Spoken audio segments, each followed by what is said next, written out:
principalmente com a nossa entrevistada. A Advocacia Geral da União pediu à Polícia Federal que investigue o caso de discriminação racial envolvendo a ministra, que está aqui em tela, e a gente agradece demais a sua presença para que nós possamos ouvi-la. Ministra do Tribunal Superior Eleitoral, Vera Lúcia Santana Araújo. E mesmo apresentando a carteira funcional, estou chegando aqui, o que eu faço aqui onde eu estou chegando, né? Está aqui minha carteira. A magistrada foi impedida de participar de um evento promovido pela Comissão Ética Pública da Presidência da República. Então, sobre esse assunto, a gente conversa agora justamente com a ministra. Ministra, obrigada por vir aqui.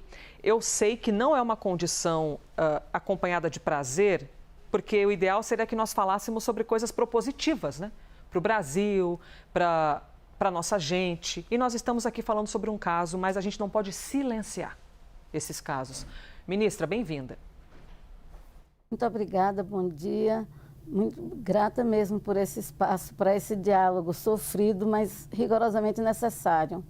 Ministra, alguma novidade nisso que aconteceu? Ou seja, é a primeira vez que a senhora passa por esse tipo de ocorrência enquanto cidadã? Eu queria lhe perguntando nesse quesito mais conceitual e macro, porque tem gente que vive em algum outro tipo de planeta que acha que isso não é corriqueiro, né? Não é corriqueiro. Para além do cargo que a pessoa assume, né? Que qualquer ser humano negro, preto, não passa por isso. É a primeira vez que isso ocorre? Com esse formato, é a primeira vez. Na condição de ministra substituta do Tribunal Superior Eleitoral, por óbvio, é a primeira vez. Mas, ao longo de toda a minha existência, desde a infância, eu fui confrontada com a existência de uma sociedade profundamente racista.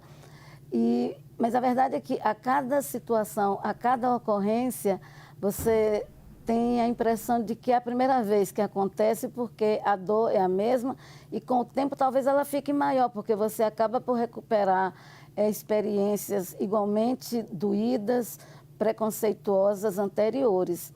Mas é isso, temos que fazer esse enfrentamento. A sociedade brasileira não pode continuar permitindo, e menos ainda o Estado brasileiro, o sistema de justiça pode permitir que isso aconteça impunemente. E a senhora pode narrar, por favor, daquilo que lhe parecer necessário, né? Daquilo que for, eu digo capaz de fazê-lo, porque narrar também é reviver a dor. Então, quero que a senhora se sinta à vontade, por favor, para nos contar o que exatamente aconteceu. A senhora chegou para trabalhar, chegou para participar de um evento e foi barrada.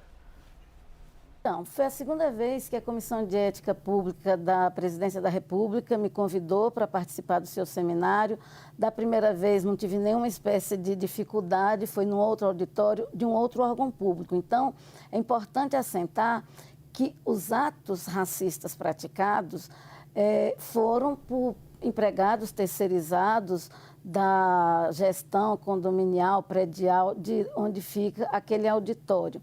Então, eu cheguei com muita tranquilidade, preparada, não é, para fazer a minha exposição, e exatamente assim, para o acesso ao prédio, ou seja, não era para o acesso ao auditório, mas ao prédio em si, as duas pessoas ali atendentes, e aí depois o vigilante que foi chamado por ela, eles se recusaram, inclusive, assim, a conferir, digamos, a minha identificação, porque o tempo todo eu apresentei a minha carteira com aquele brasão, a carteira vermelha, com o brasão do Poder Judiciário, ficou em cima da mesa o tempo todo, então elas devem até ter lido de quem se tratava, e eu tinha, né, primeiro dito somente o meu nome, que eu era convidada como palestrante para aquele seminário. Então a recusa foi muito sistêmica e, assim, de uma maneira silenciosa, no sentido de que não houve uma fala de uma injúria racial, mas sim do racismo, né, nos termos da própria Lei 7.716, de me impedir ter acesso a um espaço, que o espaço, como locação de um órgão público, pode ser considerado, sim, um espaço público, aquele auditório onde se realizava o seminário. Então, não houve uma fala de que você é negra e não pode entrar.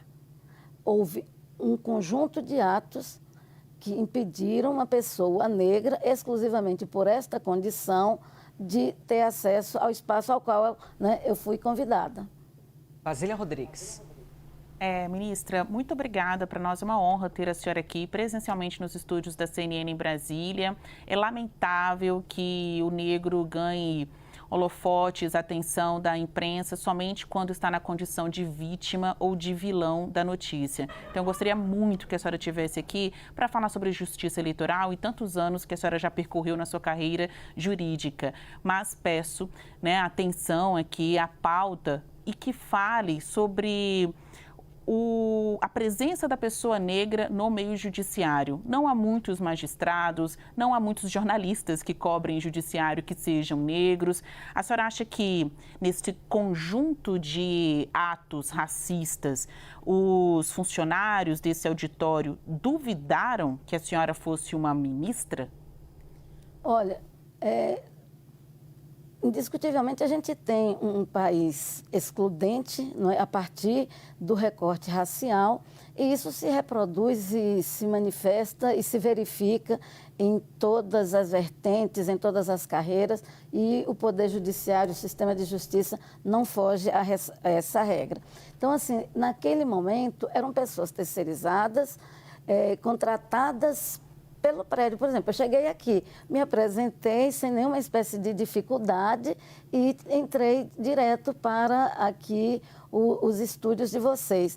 Isso é como em qualquer prédio comercial. Então, ali foi uma coisa tão assintosa, tão violadora, que me deixou, confesso, perplexa. O Poder Judiciário vem fazendo, né, inequívocos esforços, inclusive, assim, dentro do sistema de justiça foi o primeiro segmento a fazer um censo do seu povo, né, dos seus quadros, desde 2014, e a partir dessa constatação vem efetivamente promovendo medidas afirmativas e a minha presença hoje no Tribunal Superior Eleitoral, ao lado da ministra Edilene Lobo, é uma demonstração desse empenho e deste compromisso. Agora, há muito ainda por fazer. Essa aqui é a realidade. Isso se replica na maneira com que qualquer pessoa, e aí quando eu digo qualquer pessoa, não para hierarquizar, porque eram terceirizados um vigilante e 2 atendentes de uma portaria de um prédio, mas é que qualquer pessoa, em qualquer espécie de relação, hierarquize esta relação em virtude da sua branquitude, e às vezes não precisa nem ser branco, porque o vigilante dessa ocorrência é um homem negro, mas ele reproduz o mesmo racismo que oprime e exclui e avilta a dignidade de qualquer pessoa negra aqui nesse país. Nossa, ministra, novamente eu vou reiterar as palavras da Basília. Muito obrigada por estar aqui com a gente, por vir conosco conversar. A gente está aqui ao vivo para todo o Brasil, também para o mundo, né? Via internet. Então, é muito importante que nós tenhamos a fala da senhora aqui. Isabel. Oi, ministra, muito obrigada. Um prazer ter a senhora aqui com a gente, ainda que numa situação muito constrangedora, para falar o mínimo, né? E que a gente se solidariza, por óbvio, mas que parte para um debate que é necessário de ser feito por todos nós, né, ministra? A gente está vindo de uma onda ali de muita expectativa em torno, por exemplo, das últimas indicações no Supremo Tribunal Federal. Houve muita campanha para termos uma mulher preta no Supremo Tribunal Federal e passamos muito longe disso, porque nem mulher tivemos a indicação de homens. Como que a representação maior de pessoas pretas, sejam mulheres ou homens, nesses espaços de poder, pode contribuir lá na ponta para evitar situações desse tipo, ministra? Bom, essa agenda, não é, essa pauta de jurista negra no Supremo Tribunal Federal foi colocada naquele momento e eu acho que ela não saiu, né, da ordem do dia. A sociedade clama por isso, não somente os movimentos negros, e é muito simples até raciocinarmos e deduzirmos que a representatividade, que não pode se resumir a essa posição do simbólico, eu tenho uma pessoa, eu tenho 2 pessoas hoje na função de ministra substituta, por exemplo, do Tribunal Superior Eleitoral, quando a gente tem o Tribunal Superior de Justiça, que é dos tribunais superiores, é um dos mais importantes, em que hoje a gente tem somente 2 homens negros, nunca teve uma mulher negra dentro do STJ.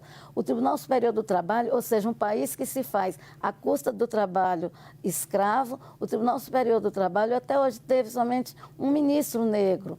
Então, todos esses dados, todos esses elementos dão muito a conta de como a nossa ausência favorece, cria um ambiente mais permissivo, indevidamente, criminosamente, para situações de racismo. A gente vê na advocacia, a gente nunca teve uma mulher negra dirigente da Ordem dos Advogados do Brasil na sua seção, na sua organização nacional, e até aqui uso do momento para agradecer o pronto apoio do nosso presidente da Ordem dos Advogados do Brasil. Então, assim, essa ocorrência também tem me dado uma resposta muito positiva no sentido da repulsa ao racismo e da solidariedade emprestada à minha pessoa pelas mais diversas organizações e entidades. Isso significa que a gente avança nessa correlação de forças sociais que